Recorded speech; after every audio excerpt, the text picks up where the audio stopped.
Selamat siang para siswa dan Bapak Ibu Guru yang dikasihi Tuhan Yesus Kristus. Doa dan harapan saya kita semuanya senantiasa dalam berkat dan penyertaan Tuhan. Kita patut bersyukur saudara kalau kita hari ini boleh bersama-sama berbakti, memuji, memuliakan Tuhan. Namun sebelumnya, mari kita bersama-sama ambil waktu teduh sejenak.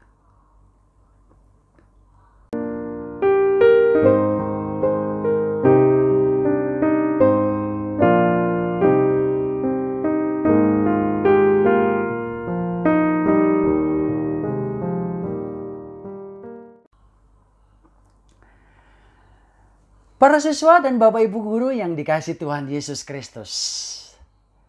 Mazmur pasal 150 berkata demikian. Haleluya. Pujilah Allah dalam tempat kudusnya. Pujilah Dia dalam cakrawalanya yang kuat. Pujilah Dia karena segala keperkasaannya.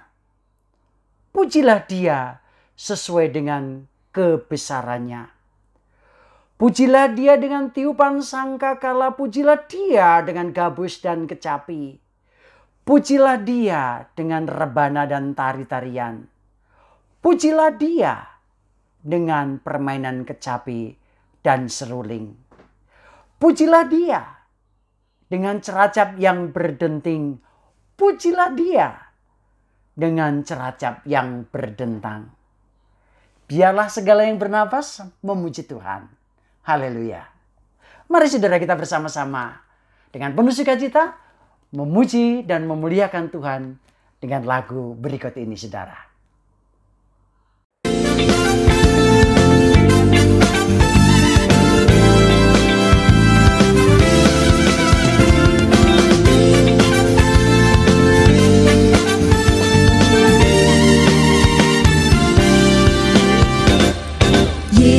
Memanggil, mari segera ikutlah jalan selamat bakal. Jangan sesat, dengar sabdanya. Hai, marilah segera. Sungguh nanti kita akan senang, bebas dosa, hati pun tentram, bersama Yesus dalam terang, rumah yang kekal.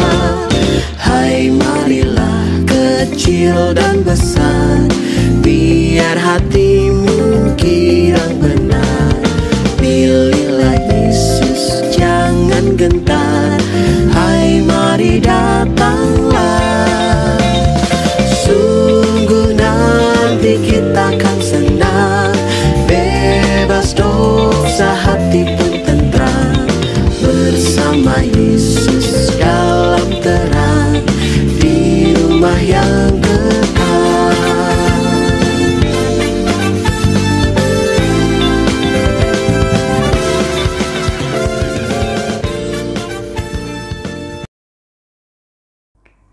Ibadah ini dimulai dengan satu pengakuan bahwa pertolongan kita adalah dalam nama Tuhan yang menjadikan langit dan bumi, yang kasih setianya sampai selama-lamanya.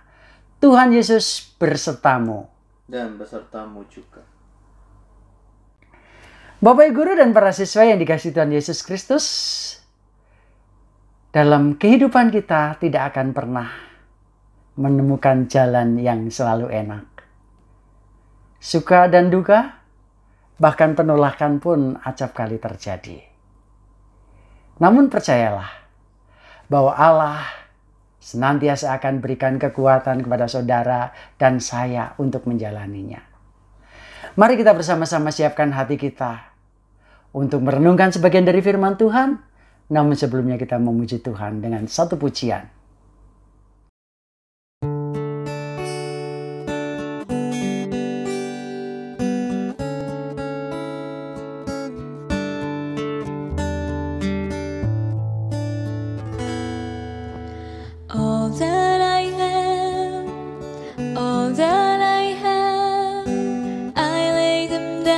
Before you, oh Lord, all my regrets.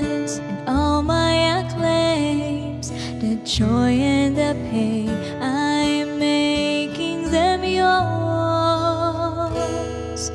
Lord, I offer my life to you, everything I've been through. Use it for your glory. Lord, I offer my days to you, lifting my praise to you as a pleasing sacrifice. Lord, I offer you my life.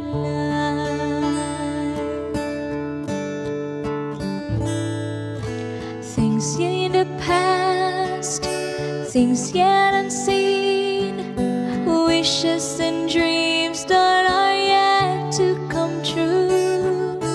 All of my heart and all of my praise, my heart and my hands are lifted to you. Lord, I offer my life to you, everything I've been through. Use it for your glory. Lord, I offer my days to you, lifting my praise to you as a pleasing sacrifice. Lord, I offer you my life. What can we give that you have not given? What do we have that is not already yours? All we possess that is not worth living, and that's what we give to you, Lord. Lord, I offer my life to you, everything I've been through. Use it for your glory. Lord, I offer my days to you, lifting my praise to you as a pleasing sacrifice. Lord, I offer you my life. Lord, I offer you my life.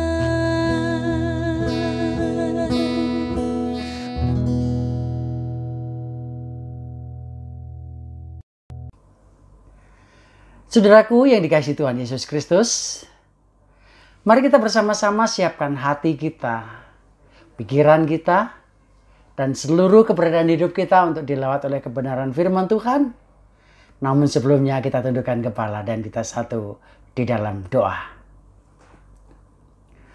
Allah Roh Kudus, kami bersyukur kalau kesempatan siang ini kami lagi diberikan waktu untuk berdiam sejenak, untuk dengar-dengaran akan firman-Mu.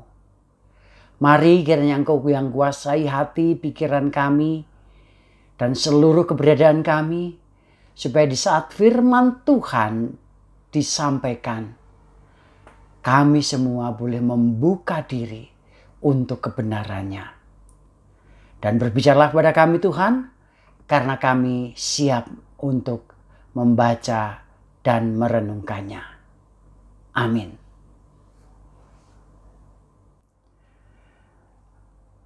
Para siswa dan Bapak Ibu Guru yang dikasihi Tuhan Yesus Kristus, firman Tuhan hari ini diambil dari Injil menurut Lukas pasal yang keempat, ayat 16 sampai dengan ayat yang ke-29. Ia datang ke Nazaret, tempat ia dibesarkan, dan menurut kebiasaannya pada hari Sabat ia masuk ke rumah ibadat, lalu berdiri hendak membaca dari Alkitab. Kepadanya diberikan kitab Nabi Yesaya, dan setelah ia membukanya, ia menemukan nas di mana ada tertulis, Roh Tuhan ada padaku, Oleh sebab ia telah mengurapi aku untuk menyampaikan kabar baik kepada orang-orang miskin, dan ia telah mengutus aku untuk memberitakan pembebasan kepada orang tawanan dan penglihatan bagi orang buta, untuk membebaskan orang yang tertindas, dan untuk memberitakan tahun rahmat Tuhan telah datang. Kemudian ia menutup kitab itu dan memberikannya kembali kepada pejabat, lalu duduk. Dan di mata semua orang dalam rumah ibadat itu tertuju padanya. Lalu ia mulai mengajar mereka, katanya, pada hari ini genaplah nas ini sewaktu kamu mendengarnya. Dan semua orang itu membenarkan dia, dan mereka heran akan kata-katanya yang indah yang diucapkannya. Lalu kata mereka, bukankah ia ini anak Yusuf? Maka berkatalah ia kepada mereka, tentu kamu akan mengatakan pepatah ini kepadaku. Hai tabib, sembuhkanlah dirimu sendiri. Perbuatlah di sini juga, di tempat asalmu ini. Segala yang kami dengar yang telah terjadi di Kapernaum. Dan katanya lagi, saudara, aku berkata kepadamu, sesungguhnya tidak ada nabi yang dihargai di tempat asalnya. Dan aku berkata kepadamu, dan kataku ini benar, pada zaman Elia terdapat banyak perempuan janda di Israel ketika langit tertutup selama 3 tahun dan 6 bulan, dan ketika bahaya kelaparan yang hebat menimpa seluruh negeri. Tetapi Elia diutus bukan kepada salah seorang dari mereka, melainkan kepada seorang perempuan janda di Sarfat di tanah Sidon. Dan pada zaman Nabi Elisa banyak orang kusta di Israel, dan tidak ada seorang pun dari mereka yang ditahirkan selain daripada Naaman orang Syria itu. Mereka bangun lalu menghalau Yesus keluar kota dan membawa dia ke tebing gunung tempat kota itu terletak, untuk melemparkan dia dari tebing itu.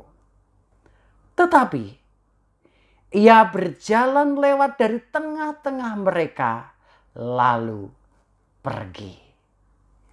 Demikianlah Injil Yesus Kristus. Berbahagialah kita yang bukan hanya sebatas membaca, tetapi juga merenungkannya dan menyimpannya dalam hati dan melakukannya dalam kehidupan sehari-hari. Haleluya. Saudara yang dikasihi Tuhan Yesus Kristus, minggu ini di bulan Februari, di minggu yang pertama ini, kita diajak untuk merenungkan, saudara, dalam satu tema menyatakan kasih walau ditolak atau disesah. Para siswa dan Bapak Ibu guru yang dikasihi Tuhan Yesus Kristus, ada satu nasihat awal untuk kita renungkan, saudara. Jika Anda hidup untuk penerimaan orang, Anda akan mati karena penolakan mereka. Kata-kata bijak ini disampaikan oleh Lekray. Dan kata-kata bijak yang kedua, saudara, jika Anda tidak marah dengan penolakan, Anda tidak cukup berinvestasi dalam proses. Sebagaimana dinyatakan atau dikatakan oleh Darnell Lamont Walker. Saudara yang dikasihi Tuhan Yesus Kristus berbicara tentang berbuat kasih, menyatakan kasih, menyatakan kabar baik, bahkan menyatakan teguran, tidak semuanya orang bisa terima, saudara. Tidak semua orang bisa terima begitu saja dan langsung katakan ya. Sebagaimana dalam bacaan tadi, kita diajak dan belajar bagaimana untuk memiliki sikap yang benar pada saat saudara dan saya mengalami penolakan. Kalau boleh bertanya, ada nggak di antara saudara dan saya, atau di antara kita semua, yang tidak pernah mengalami penolakan? Saya yakin sekecil apapun Anda dan saya pernah mengalami dan juga merasa tertolak. Mungkin teman-teman sekelas, mungkin teman-teman sepermainanmu, mungkin teman-teman di tempat tinggalmu. Tapi percayalah saudara, kalau Anda tertolak oleh karena menyatakan kasih Kristus, itu satu kebahagiaan sendiri, saudara. Dan tentunya minggu lalu kita juga pernah mendengar tokoh-tokoh agama mengaku seorang yang mengerti firman gitu ya. Orang yang mengaku seorang ulama diusir dari tempat yang direncanakan dia menyampaikan itu. Tentunya dengan berbagai macam hal, saudara. Berbagai macam alasan bisa muncul di situ. Tujuannya apa? Ya kita akan belajar dari situ. Pada saat kita merasa dan mengalami penolakan itu. Nggak usah kaget. Kenapa saudara?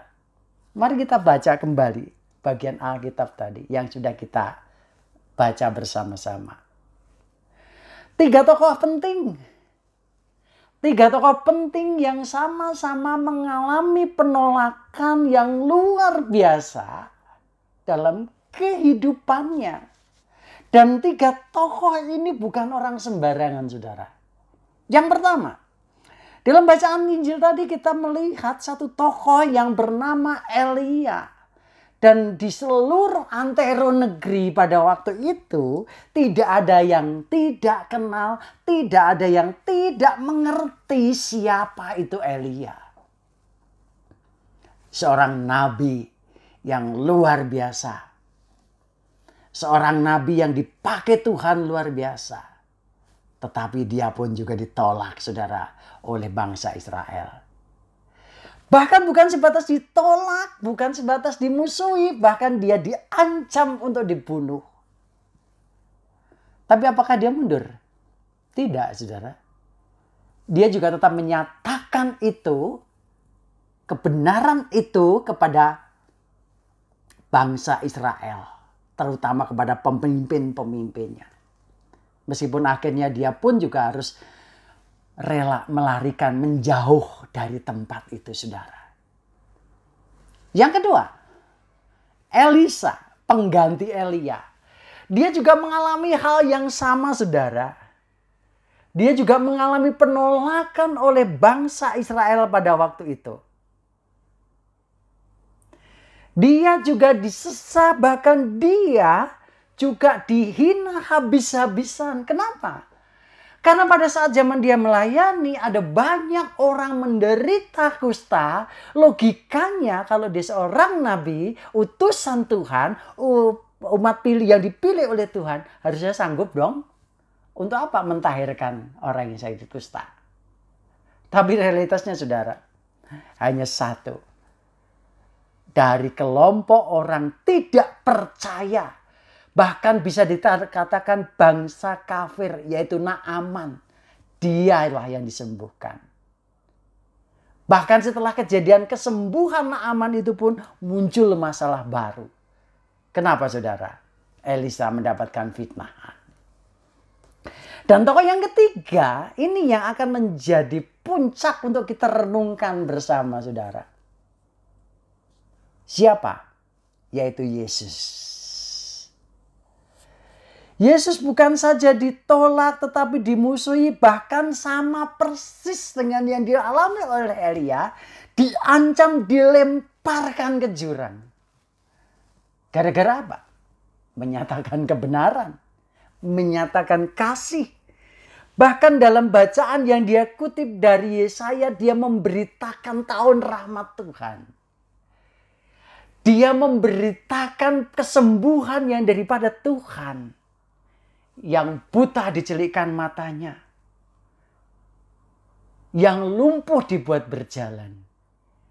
Tapi pada saat dia berada di kampung halamannya, di tempat dia berasal dari Nazaret, apa yang terjadi, saudara?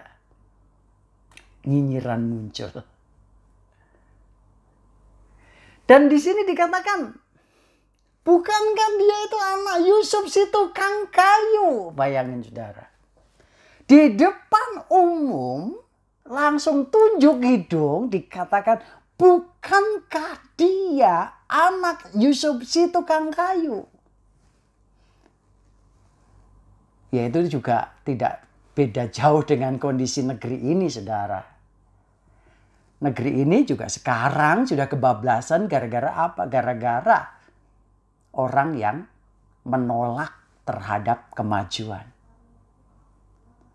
Dengan jerih lelah yang sedemikian rupa supaya negeri menjadi maju, tapi pemimpinnya ditolak di mana-mana. Dinistakan di mana-mana namanya. Tapi di dunia luar diagung-agungkan dan diakui. Nah, saudara yang dikasih Tuhan Yesus Kristus, bagaimana dengan kita pada saat mengalami penolakan? Ini secara nyata ditolak mentah-mentah, saudara. Tapi ada juga yang mengatakan merasa ditolak tapi hanya dari persepsinya sendiri. Lah, ini yang jadi masalah.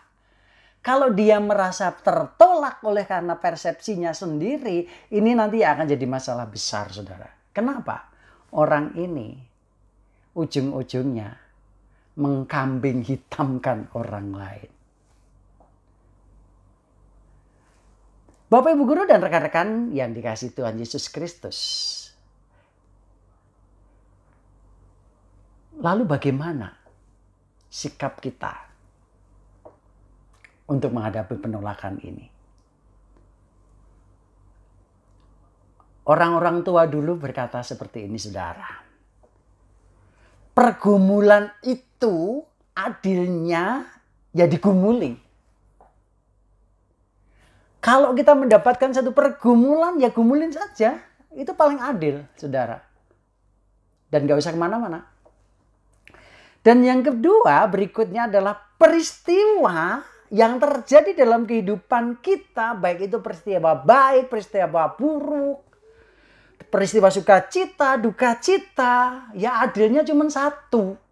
Apa? Jangan minta diangkat, tapi dijalani. Dan yang ketiga adalah, kalau saudara punya beban kehidupan, adilnya ya disandang atau dipikul. Bukan dibuang atau minta diangkat oleh orang lain. Itu namanya nggak adil, saudara. Mengapa? Sebab segala usaha yang manusia lakukan itu tidak akan mampu melawan ketetapan dan kehendak Allah sendiri. Di sini Allah itu meminta supaya saudara dan saya untuk memikul itu semuanya. Ada beberapa langkah, saudara, yang perlu kita jalani pada saat kita mendapatkan penolakan, pada saat kita mendapatkan sesahan dari orang lain atau dari lingkungan kita. Mari kita respon. Caranya seperti apa? Yang pertama, dalam 1 Petrus pasal 3 ayat 15. Kita diajar dan diminta untuk apa, saudara? Di sana dikatakan, siap sedialah untuk dimintai pertanggungjawaban imanmu, perbuatanmu, tindakanmu. Dan disitulah kita diajar untuk siap. Saudara dan saya sudah mengambil keputusan percaya Yesus, percaya menjadi remaja yang mengikut Tuhan, ya tolong siap. Siap dimintai pertanggungjawabanmu. Artinya, keberadaanmu, imanmu, perbuatanmu itu harus dipertanggungjawabkan dalam kehidupan kita tiap-tiap hari. Dan itu pasti, saudara, bukan mudah-mudahan bisa disingkirkan, enggak. Dan saya yakin teman-teman semua sudah punya pengalaman pribadi pada saat mengalami penolakan itu. Yang kedua, yang harus dilakukan di dalam merespon penolakan ini adalah Anda dan saya harus siap untuk dipertanyakan. Di pasal 4 ayat 22 tadi, saudara. Bukankah dia ini adalah anak Yusuf si tukang kayu? Itu bukan sebatas mempertanyakan, saudara, tapi juga sampai pada satu titik menghakimi dan juga menunjuk hidung. Atau dengan bahasa lain, kata-kata yang lain, Anda itu cuma anak tukang kayu. Ngapain harus mengajarkan firman Tuhan?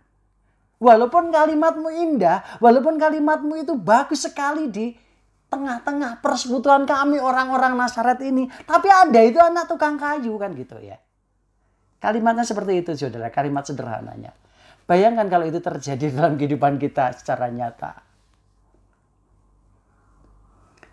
Karena memang dalam logikanya,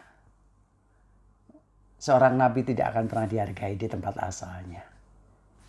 Elia tadi sudah membuktikan dia orang Yahudi asli, orang Israel. Tapi dia tidak dihargai. Tapi pada saat dia berada di Sarfat, justru di sana diterima. Dan yang ketiga, apa yang harus dilakukan? Nikmati penolakan itu sebagai cara Tuhan untuk mendewasakan iman saudara. Sikap yang ketiga ini, respon yang ketiga ini, kita harus nikmati saja. Yesus pada waktu ditanyakan seperti itu, Anda itu cuma anak tukang kayu dan seterusnya, ya dia terima. Dan memang realitasnya itu, dia anak tukang kayu. Tapi di sini akhirnya membuat Yesus semakin bijak, semakin dewasa. Dan dia semakin dekat dengan Allah, saudara. Nah, pertanyaan saudara untuk saudara dan saya. Bagaimana Pak respon kita saat ini? Nah, setidaknya 3 respon ini mari kita coba.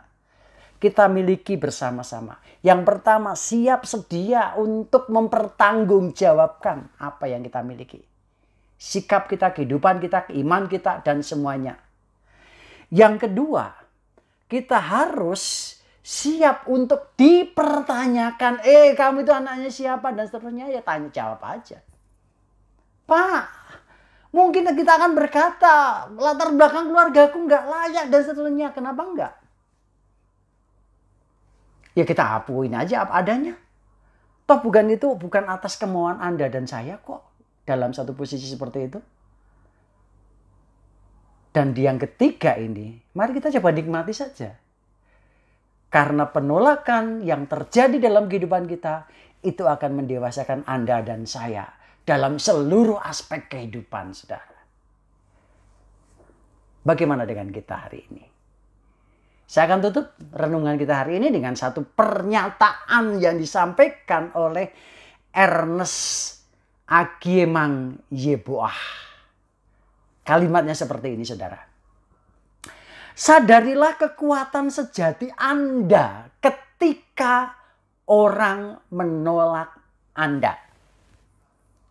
Sadarilah kekuatan sejati Anda ketika orang menolak Anda.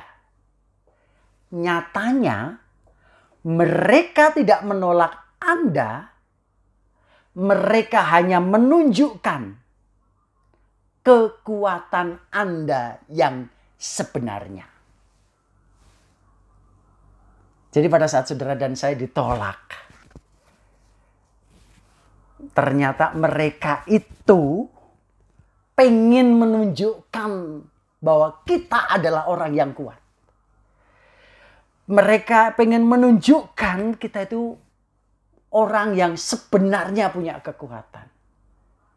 Dan itu dilakukan oleh Tuhan Yesus pada bagian ayat yang terakhir tadi teman-teman.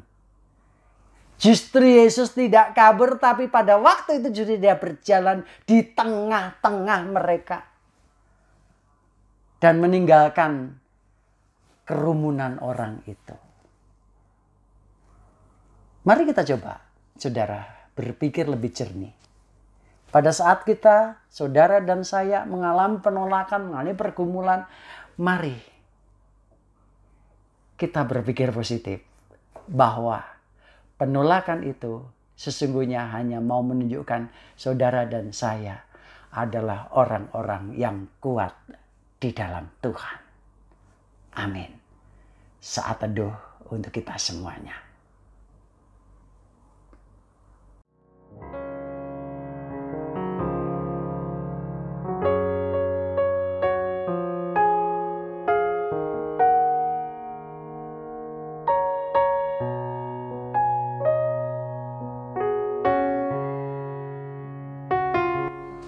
Para siswa dan Bapak Ibu Guru yang dikasihi Tuhan Yesus Kristus, mari kita bersama-sama menaikkan doa syafaat kita. Kita satu di dalam doa. Maha besar Tuhan, dengan segala firman-Mu yang boleh memberkati, menegur, mendidik, mengajar kami pada siang hari ini. Kami berterima kasih Tuhan, kalau dalam kehidupan kami sering terjadi penolakan, namun kami percaya bahwa Allah akan terus menopang, memberikan kekuatan dan mendewasakan kami. Bapa, siang hari ini kami menaikkan syafaat kami secara khusus Tuhan untuk pembelajaran tatap muka yang sedang kami jalani. Bapa, tolonglah supaya semuanya juga boleh berjalan dengan baik. Supaya kami juga tetap dilindungi oleh Allah, dijauhkan dari segala penularan sakit penyakit yang sampai saat ini masih terjadi di negeri ini Tuhan. Berkati dan pimpin kami semua supaya kami juga tetap taat terhadap protokol kesehatan. Dan kami juga mau berdoa menyerahkan untuk minggu depan ini Tuhan. Anak-anakmu kelas 12 akan mengikuti pra ujian sekolah bersama. Tuhan, mari Engkau tolong, Engkau berkati, Engkau mampukan mereka semuanya. Kami juga berdoa untuk bangsa dan negara kami. Tuhan juga yang terus akan melindungi, menyertai secara khusus Tuhan. Dengan meningkatnya lagi kasus COVID-19 varian Omikron ini Tuhan. Mari Engkau tolong aparat pemerintah kami dalam menggalakkan vaksinasi dan juga di dalam menjaga stabilitas nasional kami ini Tuhan. Engkau yang memberkati dan Engkau terus yang akan menopang. Dan kami berdoa, berkati para pemimpin bangsa kami. Urapi mereka, roh takut Tuhan menyertai dan ada pada mereka. Kami juga berdoa Tuhan, menyerahkan bangsa kami ini ke dalam tangan kuasa-Mu. Demikian juga untuk orang tua kami, guru-guru kami, rekan-rekan kami semua. Kalau ada di antara mereka yang mengalami kelemahan tubuh, Tuhan kiranya yang berkenan memulihkan dengan cara Allah sendiri tepat pada waktunya. Dan kami semua yang diberikan kesehatan penuh saat ini, biarlah kami juga terus dimampukan untuk bersyukur. Inilah seruan syafaat kami Tuhan, yang jauh dari sempurna. Sempurnakanlah Tuhan, karena kami hanya berdoa kepada Bapa di surga, dalam nama Yesus dan dalam kuat kuasa Roh Kudus. Amin. Ibu Bapak Guru dan para siswa yang dikasihi Tuhan Yesus Kristus, sebelum kita bersama-sama menerima pengutusan dan berkat, mari dengan penuh sukacita kembali kita angkat satu pujian ini saudara.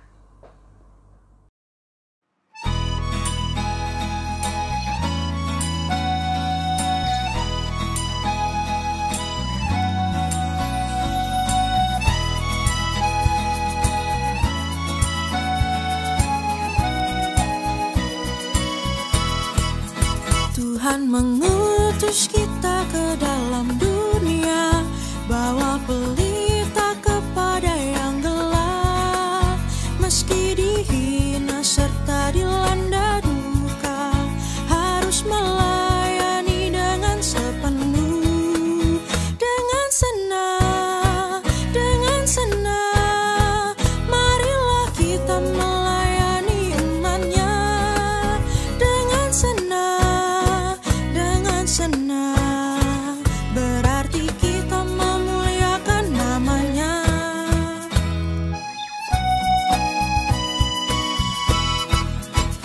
Tuhan mengutus kita ke dalam dunia bagi yang sakit dan tubuhnya lemah.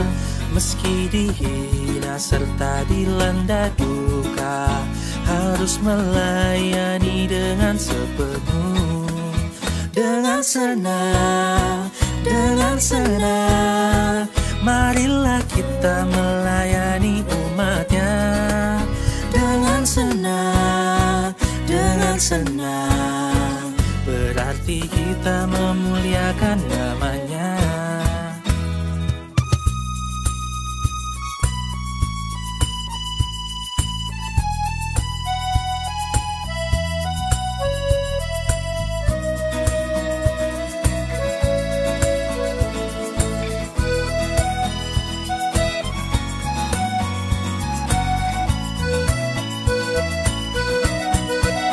Tuhan mengutus kita ke dalam dunia untuk yang miskin dan lapar berkeluh. Meski dihina serta dilanda duka, harus melayani dengan sepenuh. Dengan senang, marilah kita melayani umatnya. Dengan senang, berarti kita memuliakan namanya. Dengan senang, marilah kita melayani umatnya. Dengan senang, berarti kita memuliakan namanya. Saudara-saudara yang dikasihi Tuhan Yesus Kristus, mari kita jalani kehidupan kita. Jangan takut pada saat kita mendapatkan penolakan. Karena Allah ada di tengah-tengah kita dan memberikan kekuatan kita. Dan mari kita bersama-sama akhiri seluruh rangkaian ibadah ini dengan bersama-sama membawa berkat daripada Tuhan. Kiranya kasih dari Allah Bapa kita, anugerah dari Tuhan Yesus Kristus, penyertaan, penghiburan Roh Kudus menyertai kita sekalian dari saat ini sampai selama-lamanya. Haleluya.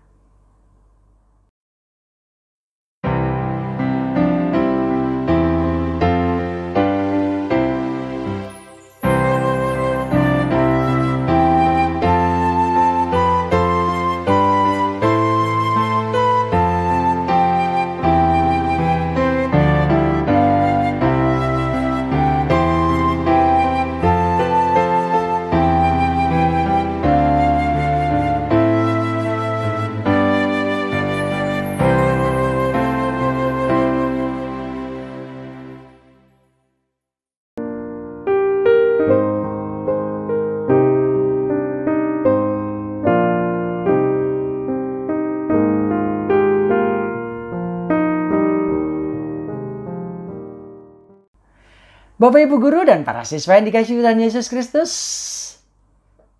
ibadah kita hari ini sudah selesai. Selamat menjalankan aktivitas berikutnya dalam kehidupanmu. Dan ingat, Tuhan senantiasa menyertai saudara. Dan jangan lupa, tetap jaga protokol kesehatan dengan ketat. Tuhan memberkati kita semuanya. Shalom.